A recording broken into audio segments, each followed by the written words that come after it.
Pilek. Ingat apa? Months between week date, hire date. 13. Oh, sorry. From-nya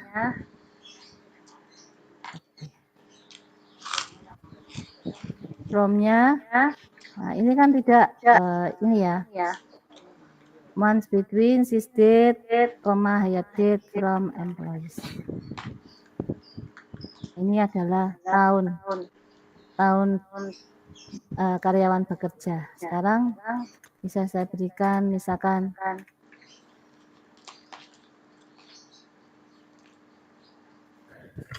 alhamdulillah ya Allah. First name, last name, months between, tahun.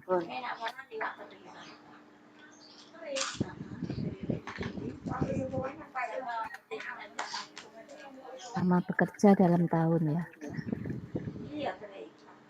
Dalam tahun. From-nya adalah from employees. Where-nya where departemen ID sama dengan 50 misalkan. What? Oh.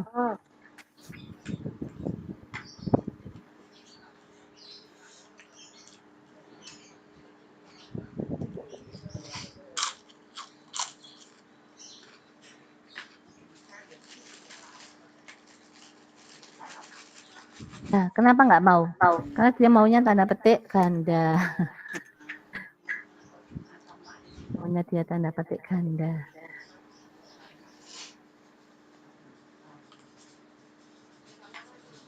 Kalau tanda petik tunggal itu untuk nama ini.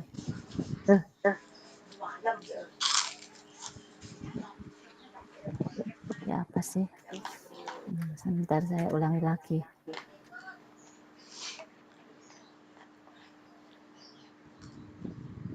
Ini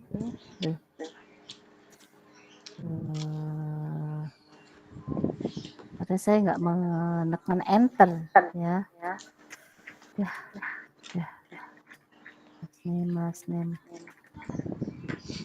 month between sys date, hire date. Kalau di SQL developer bisa diedit ya, ini lama bekerja tahun, sama employees, where departemen ID sama dengan 50. Nah, ini adalah orang-orang yang bekerja di departemen ID 50. Banyak ya.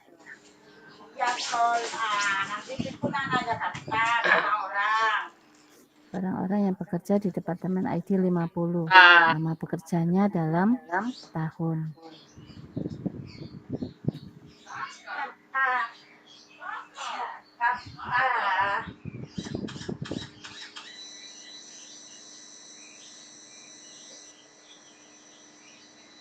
Negaranya sudah mengalami perubahan.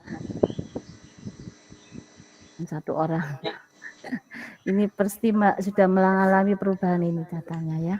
Akan saya ini install ulang saja HR, skema HR-nya supaya datanya kembali ke data yang asli. Oke, berikutnya saya lanjutkan dengan ini atribut key, ruang, ID ruang, kapasitas, nama ruang, lokasi. Jadi untuk entitas ruang misalkan ID ruangnya C105, kapasitasnya 30 orang mahasiswa. Nama ruang lab database, lokasinya di depan lapangan basket gedung D4. Nah, misalnya seperti itu ya. Kemudian pegawai, di sini ada ID pegawai, ada nama pegawai, ada alamat lengkapnya, kemudian ada tanggal lahirnya, kemudian ada nomor HP-nya, ada golongan darah, dan jenis kelamin. juga fotonya, agamanya. Nah, itu adalah contohnya. Kemudian atribut simpel di sini, simpel atribut. Semua atribut yang punya nilai tunggal itu sebenarnya adalah atribut simpel. Nah, kalau ID barang ini dia sekaligus dia atribut simpel dan atribut key ya. Karena dia bisa mengidentifikasi barang ini secara unik. Sedangkan atribut yang multi-valued itu atribut gelar. Karena dia bisa nilainya lebih dari 1. Kemudian atribut komposit itu adalah atribut yang bisa diuraikan ke elemen yang lebih kecil. Misalkan nama itu bisa diuraikan jadi nama depan, first name, nama tengah, middle name, dan nama belakang, last name. Tapi untuk orang Indonesia biasanya nama belakang itu bukan family name ya, karena itu tidak terlalu signifikan untuk dipisah. Misalkan saya punya nama depan dan nama belakang. Ya, nama belakang saya Badria, Desi Badria. Badria bukan family name. Nah, seperti itu. Tapi kalau namanya anak saya semuanya nama belakangnya adalah family name ya, ikut namanya bapaknya. Biar punya family name aja. Kemudian atribut derivatif di sini adalah atribut yang diturunkan dari atribut yang lain. Contohnya di sini umur, karena dia merupakan derivatif atribut. Nah, di sini diberi garis putus-putus ya. Garis putus-putus itu untuk derivatif atribut. Umur yang diturunkan dari tanggal lahir ya, dan tahun sekarang. Kemudian simbol-simbol R diagram di sini, ini mengikuti referensi buku Rames El Masri, yang bukunya sampai sekarang pun ada edisi yang kesekian ya, dia mungkin sudah belasan ya, edisi yang kebelasan, artinya mulai dari zaman saya kuliah sampai dengan sekarang itu memakai buku itu, dan di dalamnya isinya berkembang terus ya, mengikuti teknologi database sampai saat ini. Karena itu ada banyak perubahan sesuai dengan teknologi database yang berkembang saat ini. Nah, untuk simbol R-nya ya tetap seperti ini ya. The entity, kemudian ini atribut multi-valued, ini relationship, ini atribut yang simple, atribut biasa. Kemudian ini weak entity dan yang ini ya strong entity yang biasa. Ini entity biasa ini yang entity yang lemah. Kemudian ini kalau dihubungkan dengan relasi untuk ke weak entity. Kemudian ini adalah atribut key, multi-valued atribut, ini composite atribut, dan ini derived atribut. Dari derivatif atribut. Kemudian derajat relationship. Di sini ada derajat 1, artinya dia berelasi dengan dirinya sendiri. Jadi manusia itu menikah dengan manusia yang lainnya. Ya. Contohnya derivatif atribut yang lain apa? Misalkan pegawai mengepalai pegawai lain. Nah, seperti itu. Pegawai menjadi supervisor dari pegawai lainnya. Nah, kan dia muter ke dirinya sendiri, artinya dia berelasi dengan dirinya sendiri. Jadi entitas yang terlibat di dalam relasi ini hanya 1. Itu unary atau derajat 1. Sedangkan yang derajat 2 itu melibatkan 2 entitas. Misalnya pegawai memiliki kendaraan, maksudnya kendaraan dinas ya. Gitu. Atau kendaraannya sendiri ya. Kendaraan sendiri. Kalau misalkannya di ini menghubungkan entity dari entity pegawai ke entity kendaraan. Pegawai bekerja di departemen, misalkan. Pegawai bekerja di sebuah proyek, nah, seperti itu. Itu melibatkan 2 entitas. Kemudian ini tadi kan pegawai bekerja di departemen mungkin hanya membutuhkan 2 entitas ya, tapi di sini ada pegawai bekerja di proyek. Nah, di sini proyek itu bisa ada di beberapa kota ya. Seperti ini, karena itu di sini membutuhkan 1 entitas lainnya yaitu kota. Di pegawai bekerja di proyek di kota mana? Sama halnya dengan contoh yang lain, misalkan customer atau pembeli membeli barang dilayani oleh kasir yang mana? Ini kasir yang melayani. Jadi ini customer membeli barang kasir. Namanya begitu. Jadi customer membeli barang dan dilayani oleh kasir. Contoh yang lain seperti itu. Kemudian kardinalitas dari relasi itu menentukan hubungan antara satu entiti dengan entiti yang lainnya. Contohnya di sini, pegawai memiliki kendaraan dinas. Pasti kendaraan dinas yang dimiliki pegawai itu hanya satu ya. Satu. Jadi satu pegawai, satu kendaraan dinas. Kalau sudah satu kendaraan dinas itu dimiliki oleh pegawai, dia tidak di-share ke pegawai yang lain. Contohnya seperti itu, ya. Tapi ini tidak semua pegawai ya, artinya ya pegawai tertentu memiliki kendaraan dinas.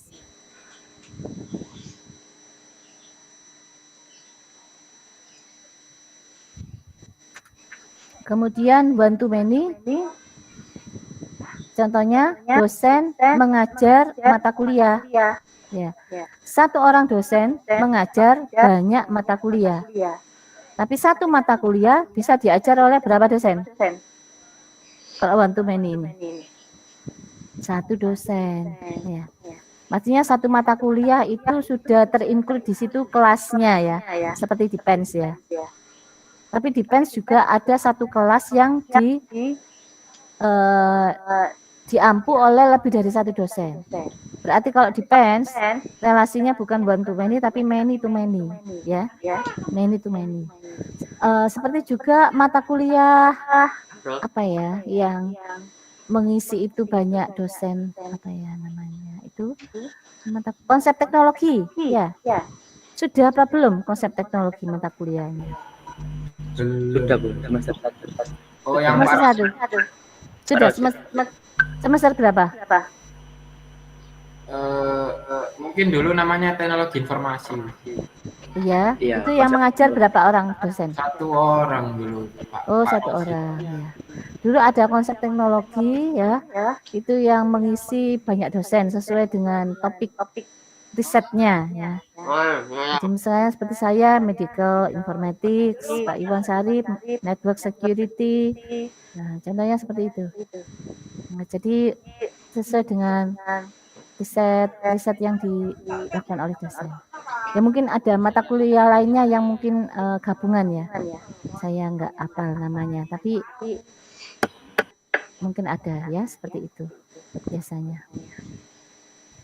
Kemudian cardinality yang ketiga yaitu many to many. Contohnya di sini mahasiswa mengambil mata kuliah. Jadi seorang mahasiswa bisa mengambil banyak mata kuliah.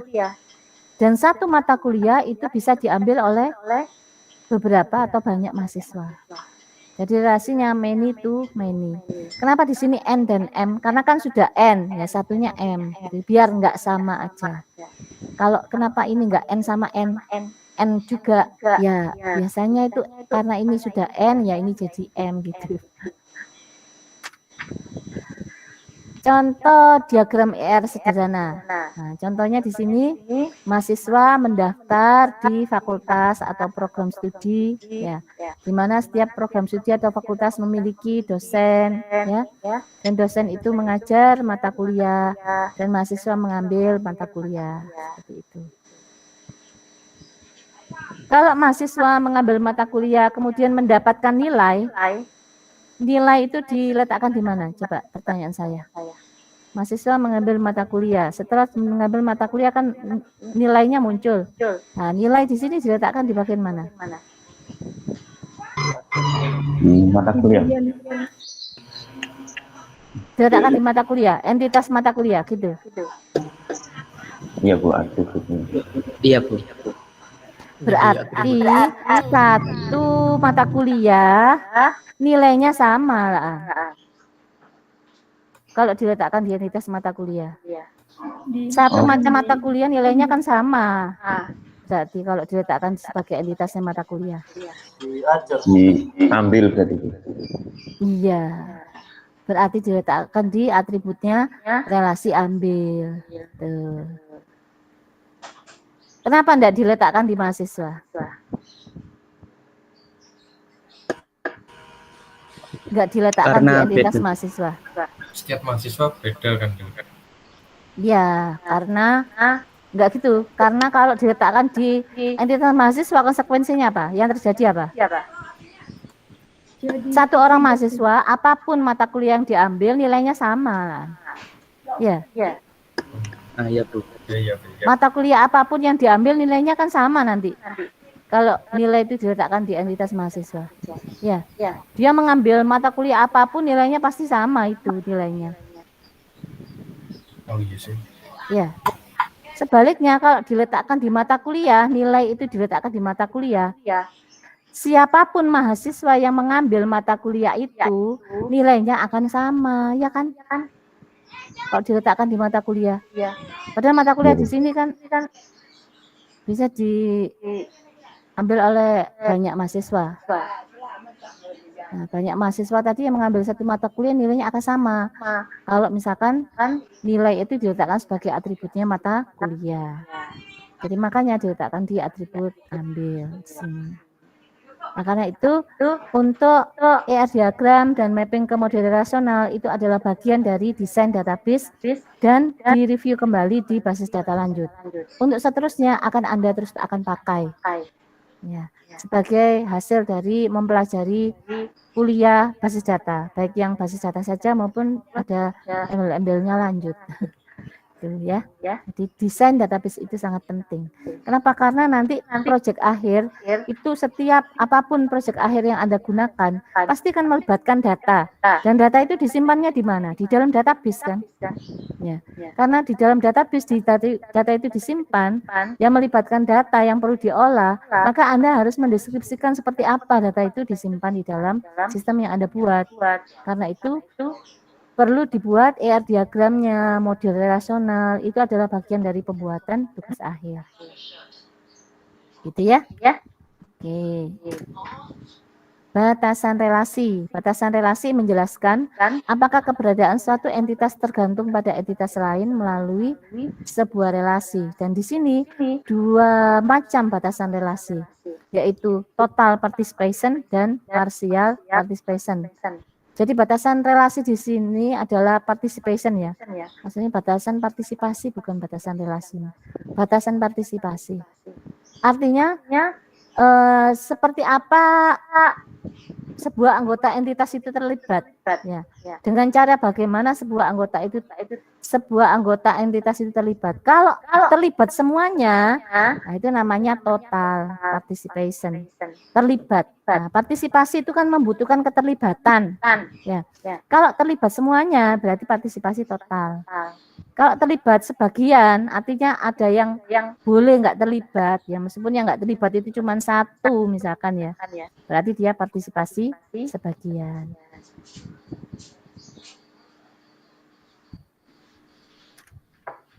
Berikutnya, jadi partisipasi yang total itu dinyatakan dengan garis double, sedangkan yang tidak total atau parsial dinyatakan dengan garis single. Tapi yang ini garisnya atribut loh ya, yang ini ya, kelas dan semester ini. Nah, maksudnya garis yang dari entitas ke relasi itu loh. Jadi kalau ini sama-sama total. Kenapa sama-sama total? Karena setiap dosen itu pasti mengajar mata kuliah. Nah, karena itu dia partisipasinya dia total. Setiap pegawai bekerja di departemen, partisipasinya total. Apakah ada pegawai yang tidak bekerja di departemen manapun?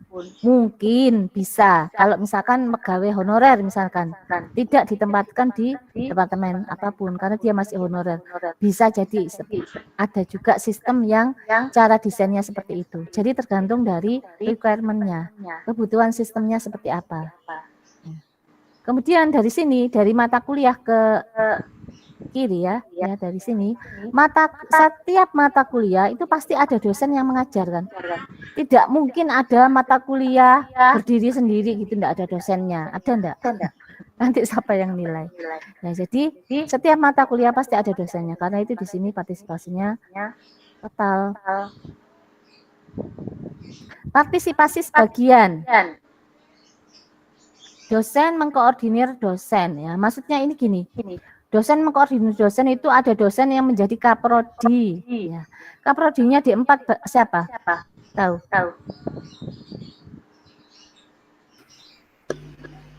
Pak Isra Ada 3 Bu. Pak Udin Harun. Pak Syauki. Oh, Pak Syauki ya. Iya. Pak Isra data science. Iya, berarti tanggal masuknya itu pada saat Pak Isba jadi kaprodi ya.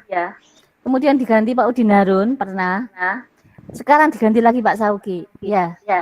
Pak Udin Harun jadi kadep sekarang. Iya, Bu. Boleh tebakan. Kemudian sekarang kaprodinya di 4 Pak Sauki.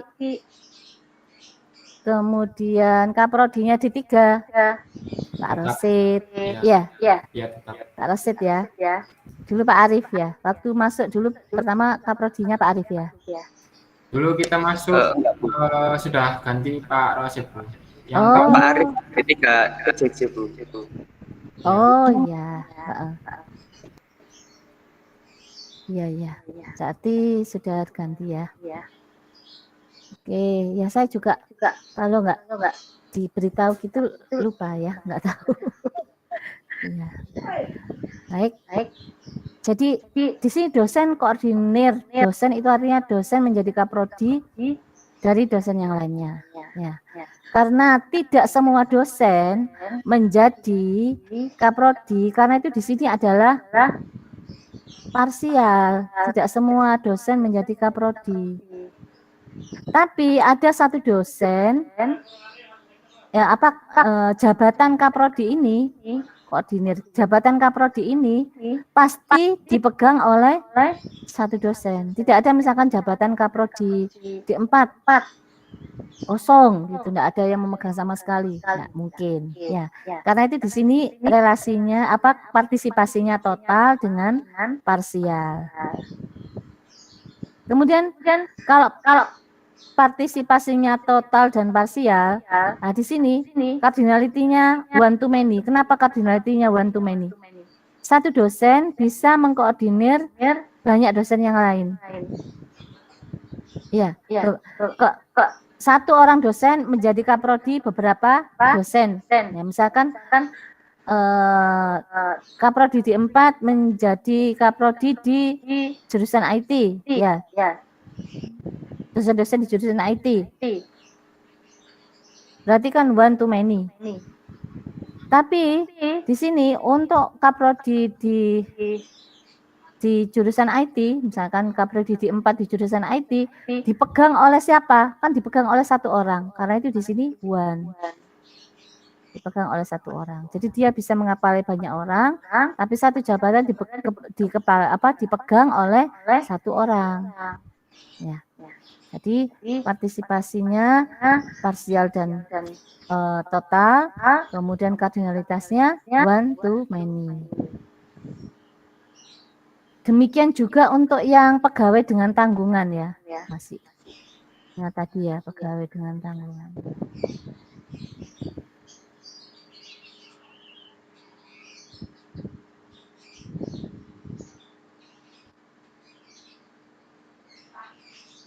Ternyata jauh sekali.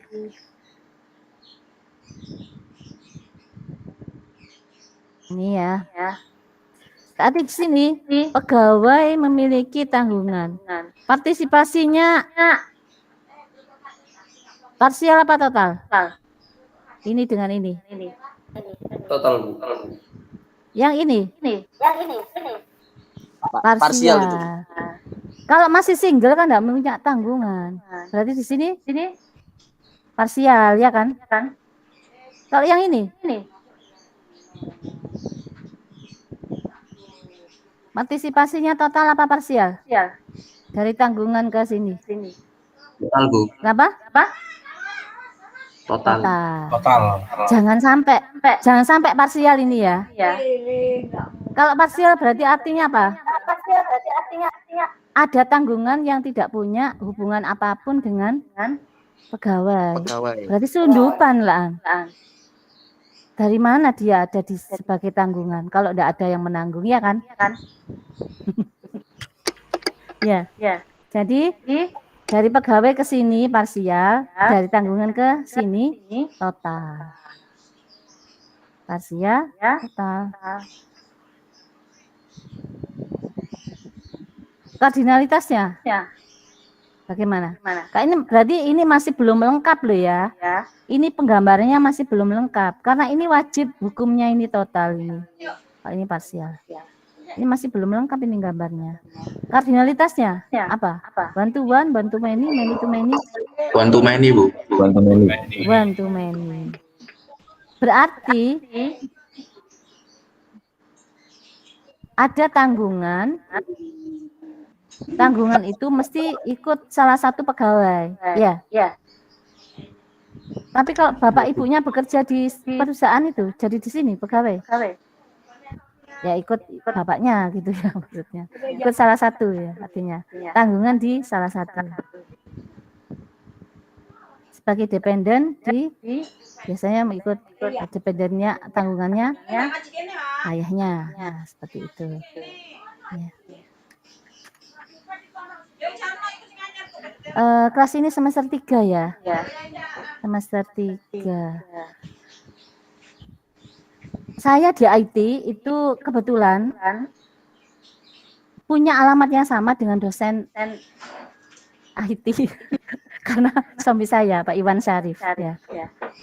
Tapi kemarin waktu ada acara apa ya? Acara. Nah itu yang mengirimkan itu apa itu maksudnya? Parcel ya. Parcel Maaf, Bu. Mohon izin, kebetulan saya yang ngirim. Oh ya. Saya kok merasa ya. Sepertinya ada di kelas ini. Padahal nggak ada yang ngasih tahu. Ya. Pak Irwan Sumarsono. Pak Irwan Sumarsono bukan Pak Iwan Syarif. Itu alamatnya. Sampai apa itu mau saya kirimkan ke Pak Irwan. Jadi sampai lebarannya berlalu itu nggak berani makan. Enggak, Bu. Pak Itu Irwan. Pak Iwan waktu itu salah ambil, Bu, teman-teman, Bu. Jadi punyanya Pak Irwan dikasihkan ke Pak Iwan. Nah, Pak itu. Iwan masuk ke Pak Irwan. Nah ternyata Pak Irwan mendapatkan nama Pak Iwan Syarif. Kemudian Pak Iwan, apa yang saya Pak Iwan ya, Pak Iwan Syarif menghubungi Pak Irwan. Pak, ini keliru ini punya sampean. Oh saya juga dapat kok Pak, namanya Pak Iwan Syarif. Ini sudah saya sikat. Ya sudah, akhirnya saya akhirnya yang makan semua, akhirnya dimakan yang bingkisan yang bernama Pak Irwan Sumarsono itu, karena yang di tempatnya Pak Irwan juga sudah habis. Nah, akhirnya dihabiskan juga. Tapi sebetulnya kalau misalkan bingkisan lebaran lagi ya, dosen nggak usah dikasih itu nggak apa-apa sih. Karena tahun-tahun sebelumnya itu nggak pernah ada gitu-gitu ya. Yang penting nanti Dari mahasiswa itu, Bu. oh ya. Iya, jadi dari mahasiswa murid mungkin ini muridnya Ibu dulu kasih bingkisan, Bu, tapi difasilitasi sama himpunan. Oh masa sih? Tapi Iya. dia tidak mengatakan kepada siapa dan siapa yang memberikan. Iya Bu, memang Nggak ada, bukannya Bu. begitu Bu. Oh lah ya, seperti ini ya. Hadiah rahasia seperti itu. Rahasia-rahasiaan. Seperti sholat kaleng, Bu. Iya, Iya, Bu. Rahasia pengiriman. nggak usah pakai rahasia. Gini aja, yang penting nanti kegiatan himpunan itu banyak memberikan ke ya yang terdampak COVID, ke ini ke yatim piatu, ke pokoknya hal yang sosial gitu loh. Nah, Siap, Bu, seperti itu. siap. Iya. Nanti saya sampaikan ke teman-teman. Itu lebih Lebih digalakkan diutamakan ya, Bu, seperti ya. itu. Ditingkatkan ya.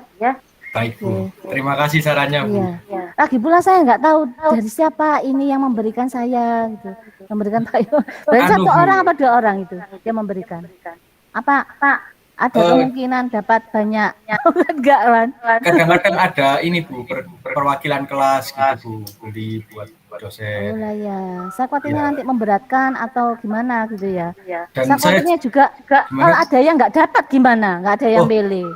pasti dapat Bu semua Bu. Saya nggak usah, berarti kalau pasti dapat semua. Sudah dipastikan dapat semua Bu. Ya, nggak Ini, Bu, usah. Ya.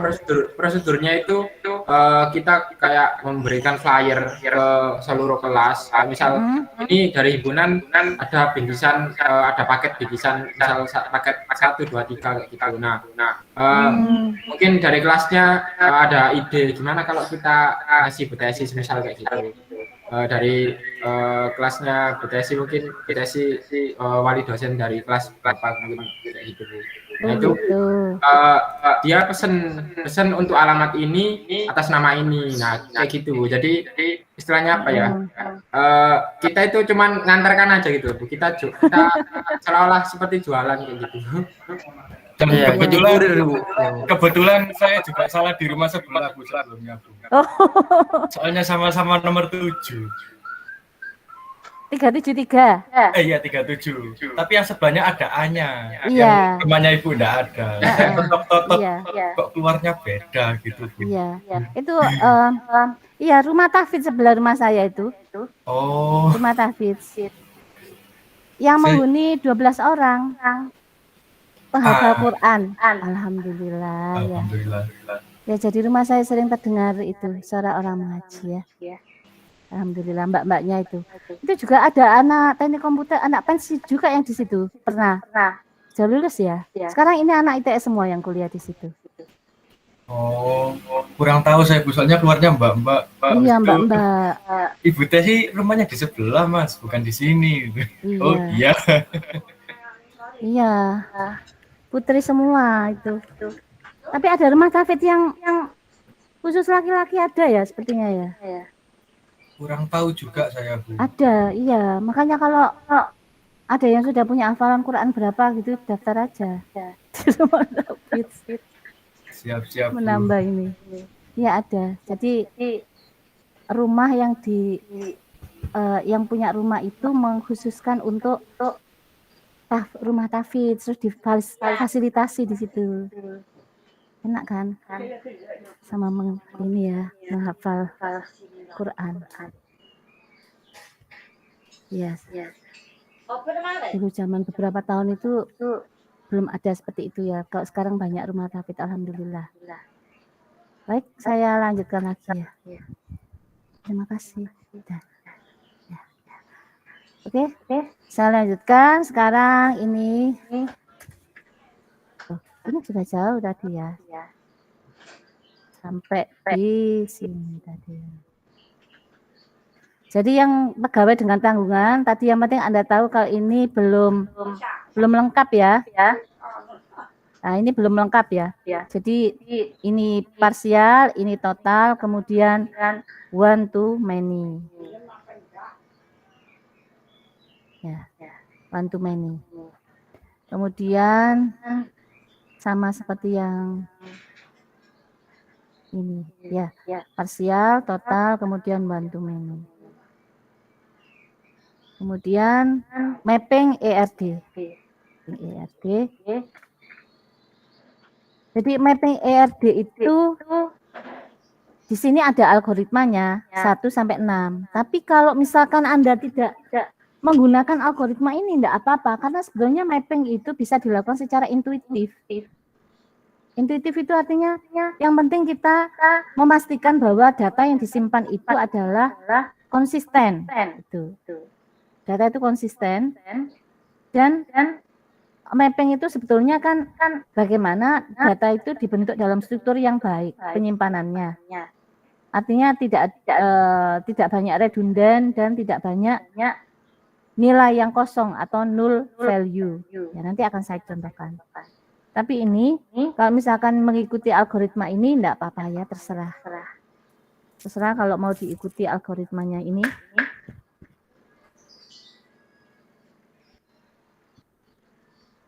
Di sini ada entitas kuat. Kemudian ada atribut komposit. Jadi di dalam sebuah entity, kalau ada atribut komposit, maka yang dimasukkan itu hanya elemen-elemennya saja, bukan yang membentuk itu. Contohnya, kalau ada nama depan, nama tengah, dan nama belakang, maka yang dimasukkan itu nama depan, tengah, belakang, bukan nama. Ya, contohnya ini. Nah, kalau ini otomatis ya. Kalau sudah nama depan, inisial, nama belakang, ya iya, nama ini nggak usah pakai lagi ya. Nggak usah pakai dimasukkan lagi. Itu algoritma pertama. Kemudian algoritma yang kedua di sini, untuk setiap entitas lemah yang dimiliki oleh entitas kuat, contohnya tadi ya, pegawai dengan tanggungan tadi. Buat tabel baru entitas lemah yang memasukkan semua atribut sederhana entitas lemah. Jadi semua simpel atribut dimasukkan di entitas lemah, ditambah dengan atribut key dari entitas kuat, plus foreign key yang diambil dari primary key-nya entitas kuat. Jadi dia ditambah dengan atribut key yang ada di entitas kuat, digabungkan dengan salah satu atribut yang ada di entitas lemah yang bisa mengidentifikasi setiap tanggungan itu. Setiap tanggungan yang ditanggung oleh pegawai yang sama. Apa yang mengidentifikasi?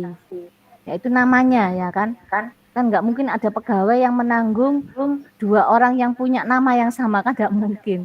Meskipun orang kembar juga namanya sendiri-sendiri, ya kan? Ya karena itu, kalau kita memetakan ini, ada entitas kuat dan entitas lemah, maka pertama kita buat tabel pegawai, ya jelas buat tabel pegawai yang jadi atribut key-nya nomor KTP. Satunya lagi buat tabel tanggungan. Buat tabel tanggungan, ada nama, jenis kelamin, tanggal lahir, hubungan. Yang jadi yang jadi atribut key-nya adalah merupakan atribut key dari pegawai, dari entitas yang kuat.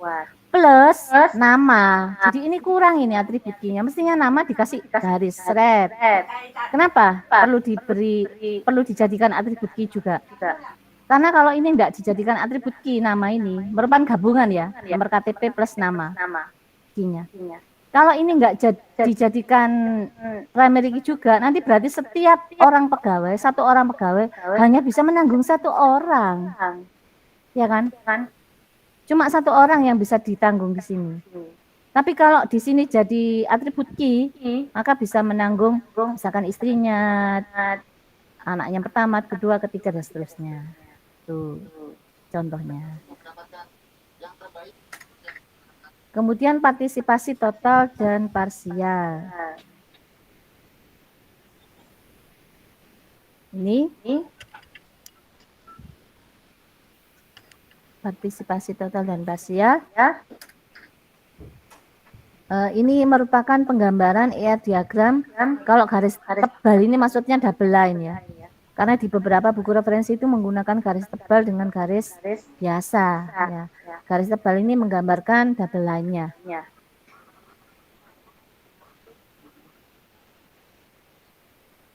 Kemudian employees manage atau menjadi manajer dari departemen. Karena tidak semua employees itu menjadi manajer. Manage ya. Karena itu di sini parsial. Yang ini setiap departemen pasti di-manage oleh satu orang employees, maka di sini total. Setiap employees works in, bekerja di departemen.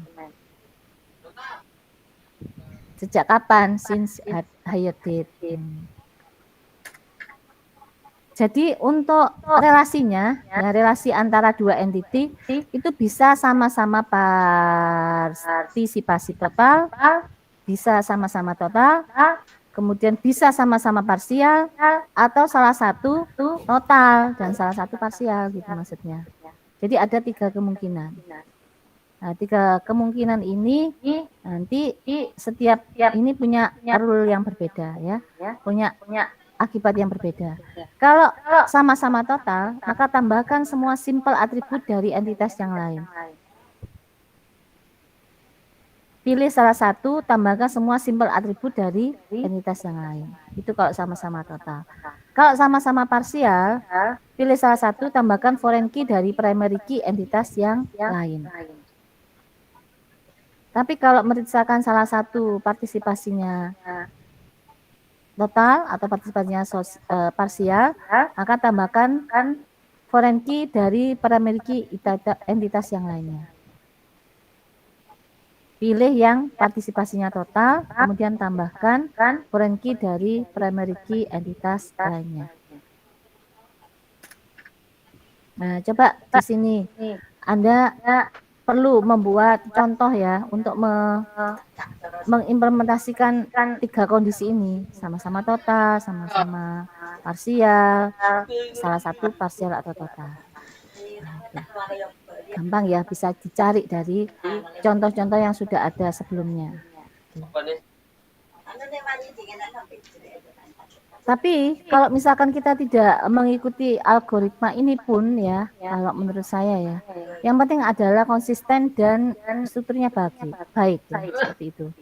Misalkan memanage sebuah departemen, berarti nomor manajer ini, nomor pegawainya manajer menjadi atribut dari departemen. Kalau pegawai bekerja di departemen. Nah, setiap departemen kan punya manajer. Nah, setiap departemen berarti dia salah satunya mengandung atribut NIP dari manajer. Atau kalau misalkan dipisahkan jadi satu tabel yang lain kan tidak apa-apa juga. Misalkan Anda membuat tabel sendiri yang isinya daftar nama manajer departemen. Daftar manajer di departemen. Bisa dia tercatat sebagai manajer di tahun berapa, mulai dari tahun berapa sampai tahun berapa, seperti itu. Berarti yang mulai dari tahun sekarang sampai tahun kapan, kalau sampai tahun kapannya masih kosong, berarti yang saat ini dia masih jadi manajer. Kalau sampai tahun berapanya masih kosong, berarti yang current manager, yang manajer saat ini kan dia menjadi manajer saat ini. Nah, itu bisa menjadi penanda. Sedangkan yang lain-lainnya adalah orang-orang yang pernah menjadi manajer di sebuah departemen. Sebab kalau tidak dibuat penyimpanan database seperti itu, maka yang bisa disimpan itu hanya yang menjadi manajer saat ini. Kalau yang pernah menjadi manajer, dia kapan dia pernah menjadi manajer, tahun berapa sampai berapa, hilang, nggak ada datanya, ya kan? Karena itu sebetulnya algoritma ini nggak usah, nggak apa-apa, ya nggak? Ya. Jadi bagaimana misalkan Anda menyusun sebuah desain database untuk kebutuhan sebuah kebutuhan ya. Desainer database-nya orangnya berbeda, bisa jadi berbeda juga yang dia desain. Efisiensinya juga tergantung dari bagaimana nanti implementasi di BMS-nya apa, kemudian administrasi basis datanya seperti apa, kan seperti itu. Ya. Jadi yang penting adalah konsistensi dari data dan struktur penyimpanan yang baik. Karena bisa jadi juga cara mendesain itu berbeda-beda.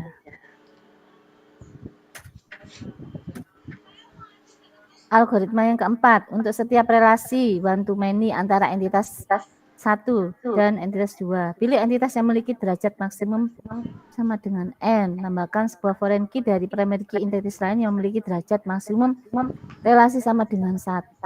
Tambahkan pula seluruh atribut dari relasi tersebut. Pegawai bekerja untuk departemen, di tabel pegawai ada lama bekerja. Ini sudah jelas masuknya ke pegawai. Kenapa lama bekerja? Ini kan berkaitan dengan setiap pegawai, lama bekerjanya. Kalau misalkan ya, gini ya contohnya ya. Di tabel pegawai,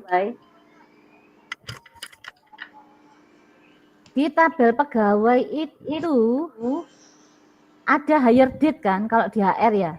Di employees-nya HR itu kan ada hire date. Nah, misalkan pegawai itu hire date-nya mulai bekerja kapan? Terus dia saat ini bekerja di pekerjaan apa?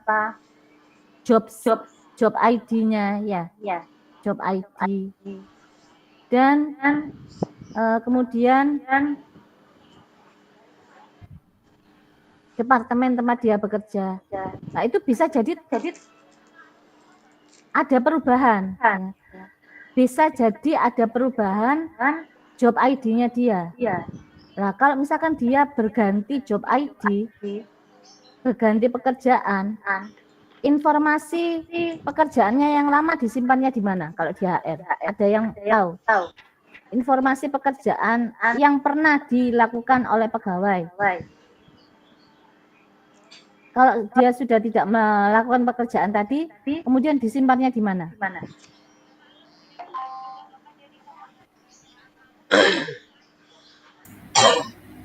Di skema HR ya Bu ya?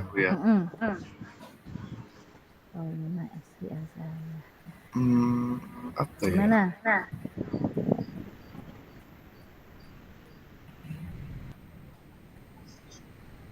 Agak lupa Bu. Select bintang from tab. Mana? Ini sudah nggak asli juga ini HR saya.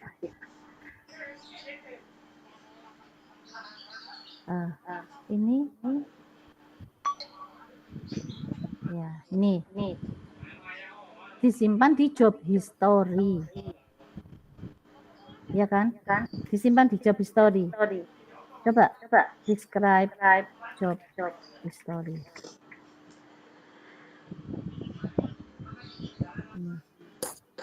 Employee ID, start date, end date, job ID, department ID.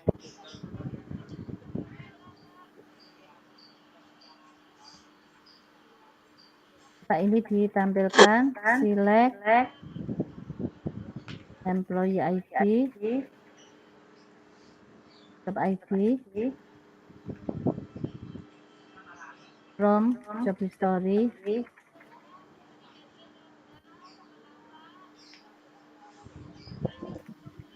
order by employee ID.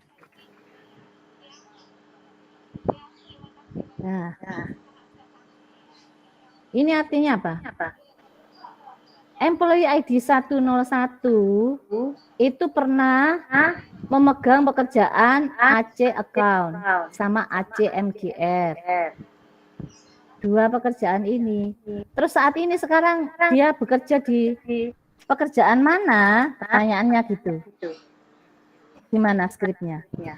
Employee ID, kemudian job ID, from employees, where employee ID-nya adalah 101. ADVP. Sama nggak dengan ini? Nggak sama kan? Iya. Nah, berarti orang atau pegawai dengan nomor 101 saat ini dia bekerjanya di ADVP. Tapi dia pernah bekerja sebagai AC account dan AC MGR. Itu. Iya kan? Ada start date dan end date-nya. Jadi mulai bekerja tahun kapan sampai tahun kapan, tahun kapan sampai tahun kapan. Kemudian,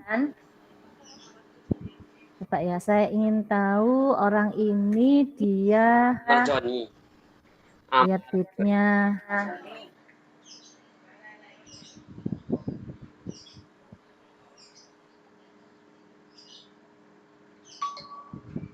Lihat date-nya 21 September 89.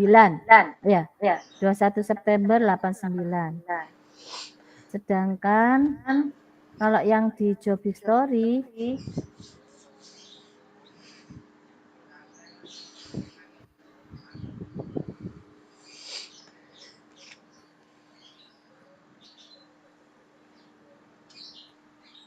where employee ID sama dengan 101. Nah,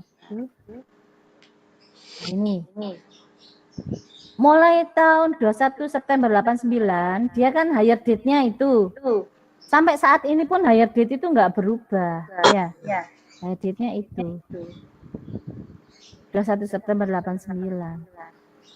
Mulai 21 September 89 dia masuk perusahaan, bekerjanya di AC account dulu. Sampai tahun 27 Oktober 93.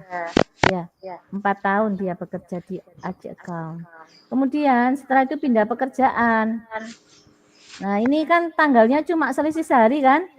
27 Oktober, kemudian ini 28 Oktober. Pekerjaannya dia ACMMGR.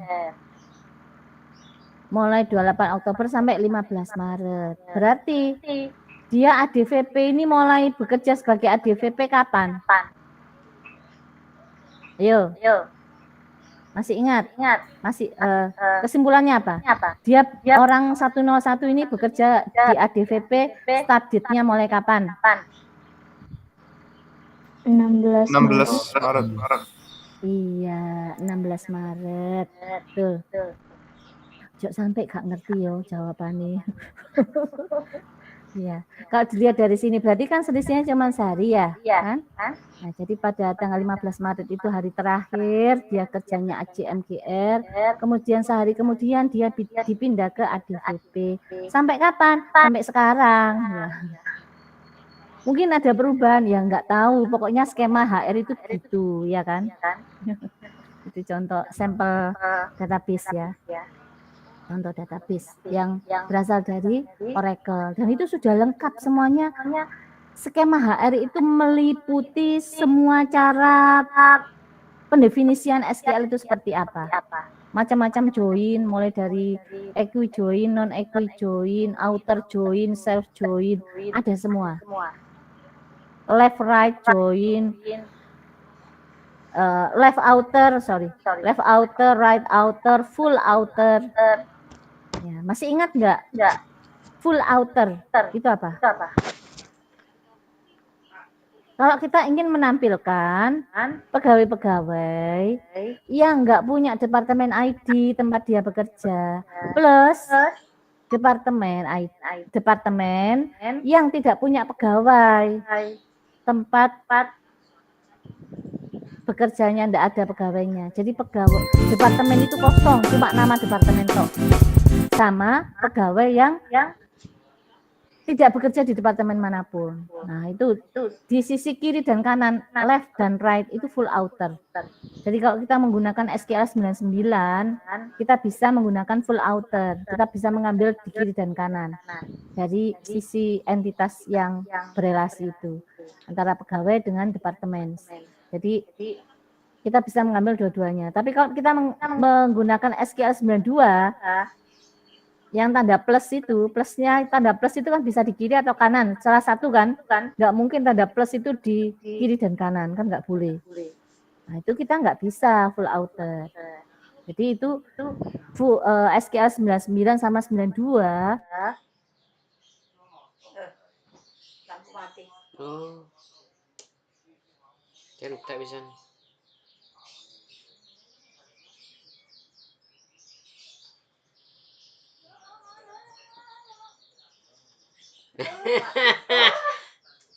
Kan suruh mari.